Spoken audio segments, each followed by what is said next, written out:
Halo semuanya, aku Kartika Kusuma Dewi, aku biasa dipanggil Tika. Aku dari kelas Kom 289 SP. Dalam mata kuliah Introduction to Communication Studies and Theories, di video ini, pada coursework kedua ini, aku akan menjelaskan beberapa teori komunikasi yang sangat berhubungan, sangat relevan, dan sangat related banget buat kehidupan aku sehari-hari. Jadi, komunikasi itu adalah salah satu hal dan aspek yang sangat penting untuk kita kuasai dalam kehidupan dan keseharian kita. Dan kita semua pastinya tahu ya, kalau dalam sehari-hari kita, dalam hidup kita, kita tuh pasti nggak bisa menghindari yang namanya komunikasi. Di setiap jam, di setiap menit, di setiap detik, itu pasti kita selalu berkomunikasi. Bahkan tanpa kita mengucapkan secara lisan, tanpa kita berbicara, hanya dengan menunjukkan gestur badan aja, itu kita juga sudah berkomunikasi. Dan kita itu juga sudah menunjukkan pesan apa yang ingin kita tunjukkan kepada orang-orang yang ada di sekitar kita. Karena komunikasi itu banyak sekali bentuknya, itulah kenapa ada banyak banget teori dan konsep komunikasi. Dan teori dan konsep komunikasi itu juga bisa kita pelajari karena teori dan konsep komunikasi itu adalah salah satu hal yang penting supaya kita bisa memiliki cara untuk berkomunikasi dengan baik dan menyampaikan pesan kita yang baik kepada orang-orang di sekitar kita, supaya pesan kita juga bisa tersampaikan dan tersalurkan, dicerna juga dengan baik oleh orang-orang di sekitar kita. Oh iya, disclaimer terlebih dahulu bahwa aku ini adalah seorang entertainer, kegiatanku adalah bernyanyi, dan bagaimana sih cara aku bersikap ketika aku bertemu dengan cukup banyak sekali orang, dan bagaimana cara aku berkomunikasi dengan mereka. Here is my version of communication theories. Teori yang pertama yaitu adalah teori yang sudah tidak asing lagi untuk kita dengar, merupakan salah satu teori yang cukup populer juga dalam ilmu komunikasi dan banyak diterapkan juga, yaitu adalah teori AIDA atau kepanjangannya Attention, Interest, Desire, and Action. Dikutip dari repository.stay.ac.id, model AIDA adalah salah satu model hierarki respons yang cukup populer bagi pemasaran sebagai pedoman dalam melaksanakan kegiatan pemasaran. Menurut model ini, alat promosi harus menarik perhatian, mendapatkan dan mendorong minat, membangkitkan keinginan, dan menghasilkan tindakan. Jadi, AIDA, Attention, Interest, Desire, and Action. Masing-masing kata ini menunjukkan sebuah proses ketertarikan dari attention menuju action. Kita bahas satu-satu. Yang pertama yaitu ada A atau attention, atau yang artinya perhatian. Pada tahap awal ini adalah tahap di mana orang-orang baru pertama kali melihat dan meletakkan perhatian mereka pada produk dan promosi yang ditunjukkan. Lalu selanjutnya yaitu ada I atau interest, yang artinya ketertarikan. Pada tahap ini adalah tahap di mana orang-orang merasa bahwa mereka mulai menyukai dan tertarik terhadap produk dan promosi yang ditunjukkan tersebut. Lalu yang ketiga ada D atau desire.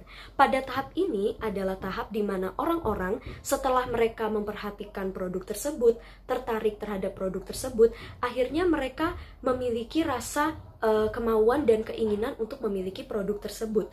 Mereka merasa bahwa, wah, aku harus nih memiliki produk ini, aku harus nih membeli produk ini. Itulah yang disebut dengan desire, ketika rasa dan keinginan untuk memiliki itu sudah mulai timbul. Lalu yang terakhir yaitu ada A lagi, yaitu adalah action atau aksi. Pada tahap terakhir ini adalah tahap di mana orang-orang akhirnya mulai memutuskan untuk memiliki produk tersebut dan melakukan purchase atau pembelian. Sekilas kalau kita mengetahui penjelasan dari teori AIDA dari masing-masing kata satu persatu, ya betul sekali, teori ini memang pada umumnya banyak dan sering sekali digunakan sebagai strategi dalam pemasaran ataupun berbisnis. Tapi menurutku, teori komunikasi ini juga bisa kita gunakan untuk nilai jual pribadi kita sebagai rangka menciptakan image yang baik untuk diri kita sendiri di mata publik. Teori ini adalah teori yang sangat berperan penting terutama untuk kegiatan bernyanyiku. Bagaimana penerapan teori AIDA dalam kegiatan bernyanyi aku?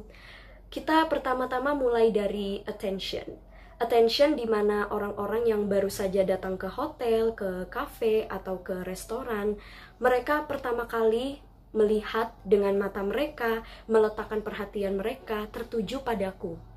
Yang dimana saat itu, aku memang menjadi pusat perhatian utama untuk orang-orang yang datang ke tempat tersebut. Lalu bagaimana dengan interestnya? Interestnya adalah mungkin beberapa orang yang datang ke tempat tersebut mulai tertarik dengan penampilanku, mulai tertarik dengan suaraku.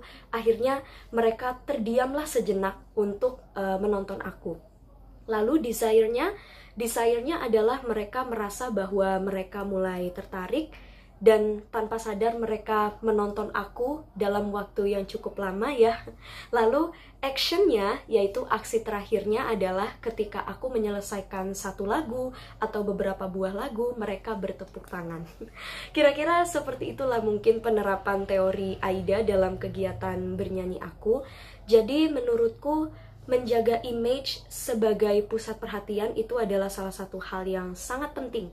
Bahkan itu menjadi hal yang utama dalam kegiatanku. Dan aku juga harus bisa menjaga imageku dengan baik. Dan ketika aku ingin berbicara dengan mereka semua, dengan para audiens, aku juga harus bisa berkomunikasi dengan baik. Dan juga aku harus bisa menciptakan suasana yang nyaman, bahkan suasana kekeluargaan di tempat tersebut. Jadi itulah kenapa aku merasa bahwa teori AIDA ini adalah teori yang sangat penting buatku, dan dia juga sangat berperan penting untuk kegiatanku. Ingat, first impression itu adalah hal yang sangat penting. First impression adalah yang paling pertama menentukan bagaimana citra diri kita di mata orang lain. First impression juga adalah hal yang paling utama diingat oleh orang bagaimana diri kita. Jadi, membuat dan menciptakan good impression in first impression is such an important thing. Remember that. Teori yang kedua yang sangat relevan dengan kehidupanku sehari-hari yaitu adalah teori komunikasi empatik. Dilansir dari media.neliti.com, komunikasi empatik atau komunikasi dengan empati berarti komunikasi yang dilandasi kesadaran untuk memahami dengan perasaan, kepedulian, dan perhatian terhadap komunikan. Karena itu, dalam komunikasi empatik, yang perlu diperhatikan adalah cara memahami orang lain. Jadi, dari penelitian yang sudah kita baca ini, komunikasi empatik itu adalah komunikasi di mana kita memperhatikan bagaimana perasaan lawan bicara kita. Hubungan teori komunikasi ini dalam kehidupanku, ini tidak hanya berarti untuk kegiatan bernyanyiku saja seperti yang tadi sudah kusebutkan, tapi ini juga berarti untuk kehidupan sehari-hari. Bahkan sepertinya ini komunikasi yang sangat umum dan harus sangat kita pelajari, harus sangat kita kuasai, karena mungkin komunikasi ini adalah komunikasi yang selalu kita jalani sehari-hari tanpa sadar. Kenapa? Karena psikologi ini adalah merupakan salah satu unsur, salah satu aspek, salah satu faktor yang harus kita hadapi dan harus kita lalui dalam berkomunikasi.